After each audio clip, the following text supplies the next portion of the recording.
Once upon a time, there was a very powerful king. He fought all the surrounding countries, killing all the old men and women, but he caught fit men and women and brought back as slaves, and they worked on the farms until they died. This king had 100 wives, but none of them had borne a son to him. His subjects, seeing that he was becoming an old man, begged him to marry one of the spider's daughters, as they always had many children. But the king didn't like the spider's daughter, as she was ugly, and the people said it was because her mother had so many children at the same time. However, in order to please his people, he married the ugly girl and placed her among his other wives, but they all complained because she was so ugly and said she could not live with them.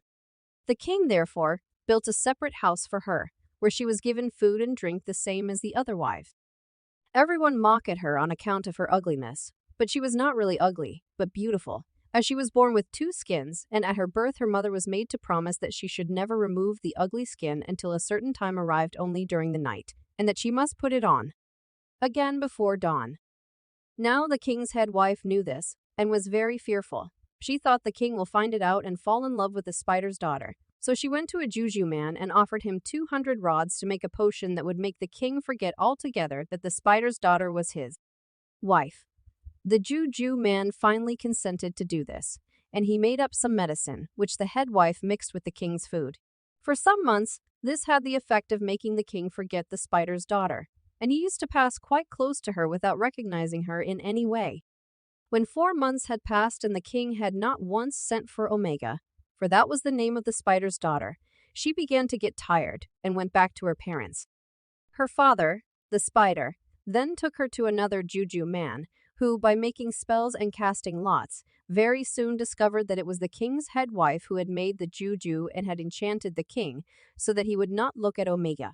He therefore told the spider that Omega should give the king some medicine which he would prepare, which would make the king remember her.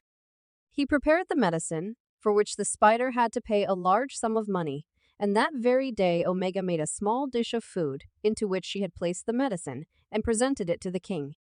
Directly he had eaten the dish, his eyes were opened, and he recognized his wife, and told her to come to him that very evening.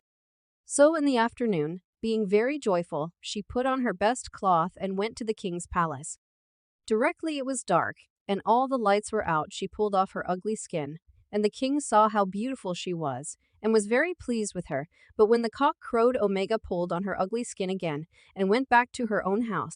This she did for 4 nights running, always taking the ugly skin off in the dark, and leaving before daylight in the morning.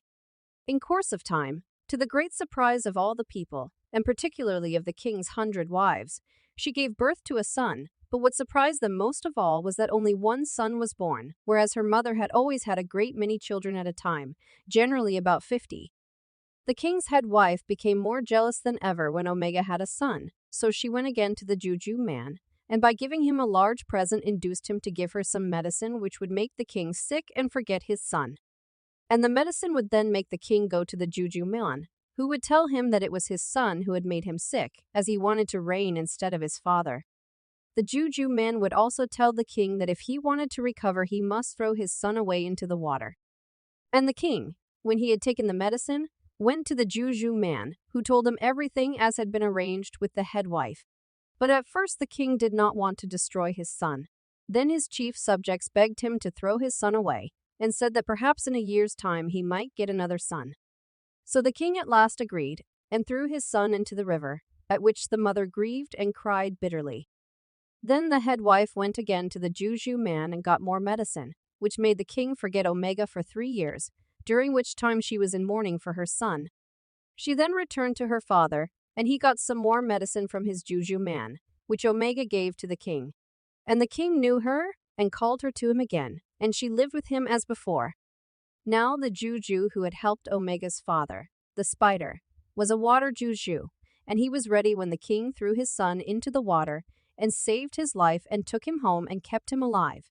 And the boy grew up very strong.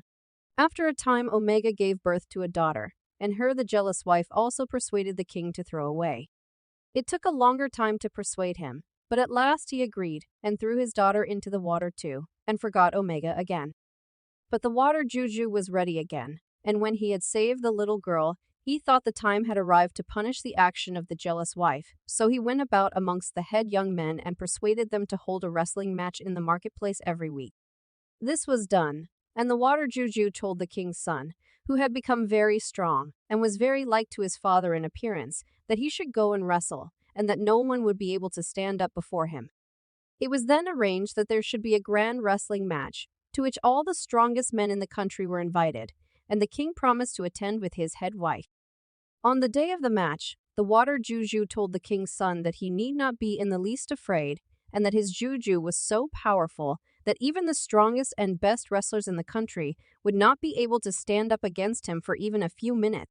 All of the people of the country came to see the great contest, to the winner of which the king had promised to present prizes of cloth and money, and all the strongest men came. When they saw the king's son, whom nobody knew, they laughed and said, "Who is this small boy? He can have no chance against us." But when they came to wrestle, they very soon found that they were no match for him. The boy was very strong indeed, beautifully made and good to look upon, and all the people were surprised to see how like he was to the king. After wrestling for the greater part of the day, the king's son was declared the winner, having thrown everyone who had stood up against him. In fact, some of his opponents had been badly hurt and had their arms or ribs broken owing to the tremendous strength of the boy. After the match was over, the king presented him with cloth and money and invited him to dine with him in the evening. The boy gladly accepted his father's invitation, and after he had a good wash in the river, put on his cloth and went up to the palace, where he found the head chiefs of the country and some of the king's most favored wives. They then sat down to their meal, and the king had his own son, whom he did not know, sitting next to him.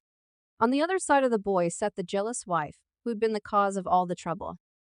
All through the dinner, this woman did her best to make friends with the boy, with whom she had fallen violently in love on account of his beautiful appearance, his strength, and his being the best wrestler in the country. The woman thought to herself, "I will have this boy as my husband is now an old man and will surely soon die." The boy, however, who was as wise as he was strong, was quite aware of everything the jealous woman had done, and although he pretended to be very flattered at the advances of the king's head wife, he did not respond very readily, and went home as soon as he could. When he returned to the water juju's house, he told him everything that had happened, and the water juju said, "As you are now in high favor with the king, you must go to him tomorrow and beg a favor from him. The favor you will ask is that all the country shall be called together, and that a certain case shall be tried, and that when the case is finished, the man or woman who is found to be in the wrong shall be killed by the egbos before all the people." So the following morning the boy went to the king, who readily granted his request, and at once sent all round the country appointing a day for all the people to come in and hear the case tried. Then the boy went back to the water juju, who told him to go to his mother and tell her who he was, and that when the day of the trial arrived, she was to take off her ugly skin and appear in all her beauty, for the time had come when she need no longer wear it. This the son did. When the day of trial arrived, Omega sat in a corner of the square, and nobody recognized the beautiful stranger as the spider's daughter.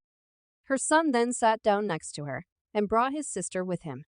Immediately his mother saw her. She said, "This must be my daughter, whom I have long mourned as dead," and embraced her most affectionately. The king and his head wife then arrived and sat on their stones in the middle of the square, all the people saluting them with the usual greetings. The king then addressed the people, and said that he had called them together to hear a strong palaver at the request of the young man who had been the victor of the wrestling, and who had promised that if the case went against him he would offer up his life to the Igbo. The king also said that if, on the other hand, the case was decided in the boy's favor, then the other party would be killed, even though it were himself or one of his wives. Whoever it was would have to take his or her place on the killing stone and have their heads cut off by the Egbos. To this, all the people agreed, and said they would like to hear what the young man had to say. The young man then walked around the square, and bowed to the king and the people, and asked the question, "Am I not worthy to be the son of any chief in the country?" And all the people answered yes. The boy then brought his sister out into the middle, leading her by the hand. She was a beautiful girl and well made. When everyone had looked at her, he said, "Is not my sister worthy to be any chief's daughter?" And the people replied that she was worthy of being anyone's daughter, even the king's. Then he called his mother Omega, and she came out looking very beautiful with her best cloth and beads on, and all the people cheered, as they had never seen a finer woman. The boy then asked them, "Is this woman worthy of being the king's wife?" And a shout went up from everyone present that she would be a proper wife for the king, and looked as if she would be the mother of plenty of fine, healthy sons.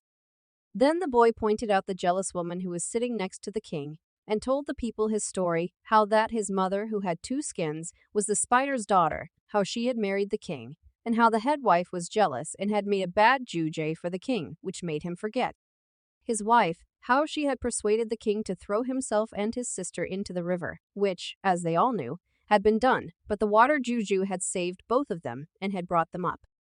Then the boy said, "I leave the king and all of you people to judge my case. If I have done wrong, let me be killed on the stone by the Egbos. If, on the other hand, the woman has done evil, then let the Egbos deal with her as you may decide." When the king knew that the wrestler was his son, he was very glad, and told the Egbos to take the jealous woman away and punish her in accordance with their laws.